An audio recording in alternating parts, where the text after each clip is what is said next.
Hello friends, welcome to GDR law learning ಅಡ್ಡ. So ಇವಾಗಿನ update ಏನಂದರೆ CBIನವರು ಉನ್ನಾವ್ ರೇಪ್ ಕೇಸ್ನಲ್ಲಿ ಸುಪ್ರೀಂ ಕೋರ್ಟ್ ಮೊರೆ ಹೋಗಿದ್ದಾರೆ. ಯಾಕಪ್ಪ ಅಂತಂತಂದರೆ ನಿಮ್ಗೆ ಗೊತ್ತಿರೋ ಹಾಗೆ 2017ರಲ್ಲಿ ಒಂದು 17 ವರ್ಷದ ಹುಡುಗಿಯ ಮೇಲೆ ಗ್ಯಾಂಗ್ ರೇಪ್ ಆಗಿತ್ತು ಉನ್ನಾವಲ್ಲಿ. ಓಕೆ, ಸೊ ಈ ಒಂದು ವಿಚಾರದಲ್ಲಿ MLA ಆಗಿರೋಂತಹ ಕುಲ್ದೀಪ್ ಸಿಂಗ್ ಅವರಿಗೆ 2019ರಲ್ಲಿ ಕನ್ವಿಕ್ಟ್ ಮಾಡಿದ್ರು. ಅವರಿಗೆ ಲೈಫ್ ಇಂಪ್ರಿಸನ್ಮೆಂಟ್ ಆಗಿತ್ತು. ಅವರಿಗೆ ಏನಪ್ಪ ಅಂತಂದರೆ ನನ್ನ ಶಿಕ್ಷೆಯನ್ನು ಸಸ್ಪೆಂಡ್ ಮಾಡಬೇಕು, ನನ್ನ ಶಿಕ್ಷೆಯನ್ನು ಸ್ಥಗಿತಗೊಳಿಸಬೇಕು ಅಂತ ಹೇಳಿ, ರದ್ದು ಮಾಡಬೇಕು ಅಂತ ಹೇಳಿ ಅವರು ಅಪೀಲ್ ಹಾಕಿದ್ರು. ಅವರ ಅಪೀಲ್ ಇನ್ನೂ ಪೆಂಡಿಂಗಲ್ಲೇ ಇದೆ. ಪೆಂಡಿಂಗಲ್ಲಿ ಇರುವಾಗಲೇ ಹೈಕೋರ್ಟ್ನವರು ಅವರಿಗೆ ಬೇಲ್ ಗ್ರಾಂಟ್ ಮಾಡಿದ್ದಾರೆ.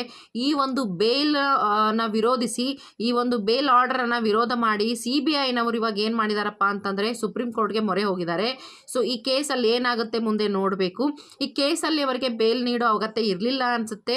ಇದು ಪೋಕ್ಸೋ ಅಂಡರ್ ಬರ್ತಾ ಇತ್ತು.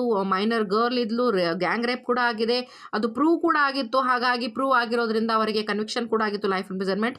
ಬರೀ ಇದಷ್ಟೇ ಅಲ್ಲ, ಕಲ್ಪೇಬಲ್ ಹೋಮೋಸೈಡಲ್ ಕೂಡ ಅವರಿಗೆ ಏನಾಗಿದೆಪ್ಪ ಅಂದರೆ ಸಪ್ರೇಟ್ ಆಗಿ 10 ವರ್ಷಗಳ ಕಾಲಾವಧಿ ಶಿಕ್ಷೆ ನೀಡಲಾಗಿತ್ತು. ಸೊ ಅದೆಲ್ಲವೂ ಇರಬೇಕಾದ್ರೆ ಅವರಿಗೆ ಬೇಲ್ ನೀಡಿರೋದು ಎಷ್ಟು ಸರಿ ಎಷ್ಟು ತಪ್ಪು ಅಂತಾನೆ ಅರ್ಥ ಆಗ್ತಾ ಇಲ್ಲ. ಸೊ ಈ ಒಂದು ವಿಚಾರದಲ್ಲಿ CBIನವರು ಇವಾಗ ಸುಪ್ರೀಂ ಕೋರ್ಟ್ಗೆ ಮೊರೆ ಹೋಗಿದ್ದಾರೆ. ಈ ಕೇಸಲ್ಲಿ ಮತ್ತೆ ಮುಂದೆ ಏನು ಅಪ್ಡೇಟ್ ಬರುತ್ತೆ ನೋಡೋಣ. ನೆಕ್ಸ್ಟ್ ಅಪ್ಡೇಟ್ ಒಂದಿಗೆ ಮತ್ತೆ ನಿಮ್ಮನ್ನು ಭೇಟಿ ಆಗ್ತೀನಿ. ಅಲ್ಲಿವರೆಗೂ have a nice day. Bye bye.